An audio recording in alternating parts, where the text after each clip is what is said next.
Hi అండి. అందరూ ఎలా ఉన్నారు? మా వాళ్ళకైతే ఇంట్లో కూర రుచించట్లేదనమాట. అంటే దాని అర్థం ఏం లేదు. మార్నింగ్ కూర అయితే ఎవరు తినట్లేదు అసలు ఈ వేడికి. కొంచెం చల్లగుంది కదా వాతావరణం. వేడి వేడిగా ఏమైనా చేయంటే రైస్ వండేసి ఇక ఫ్రైడ్ రైస్ అయితే చేశాను.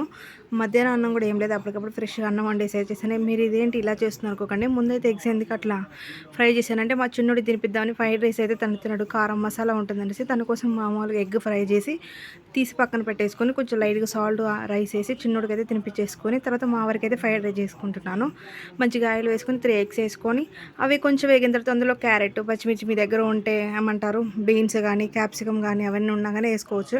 నా దగ్గర ఏం లేవు. ఇంట్లో ఉన్న పచ్చిమిర్చితోనే అడ్జస్ట్ చేసుకున్నాను. క్యారెట్ వేసుకొని నెక్స్ట్ అవి మగ్గిన తర్వాత అందులో కొంచెం లైట్‌గా పసుపు వేసుకొని వేడి వేడి అన్నం కూడా వేసేసుకొని ఒకసారి కలిపేసుకొని అందులో కొద్దిగా లైట్‌గా కారం ఉప్పు అయితే యాడ్ చేసుకొని ఇట్లా మన ఫ్రైడ్ రైస్ కొంచెం ధనియాల పొడి అయితే వేసేసుకొని కలిపేసుకుని ఫైనల్లీ ఆ ఫ్రైడ్ రైస్ కూడా రెడీ అయిపోయింది. ఇక్కడొచ్చేసి మా వారు కేక్ పీసెస్ చేస్తే తలా ఒకటైతే అన్నం తినేసాం. వీడియో గనుక నచ్చితే లైక్ అండ్ షేర్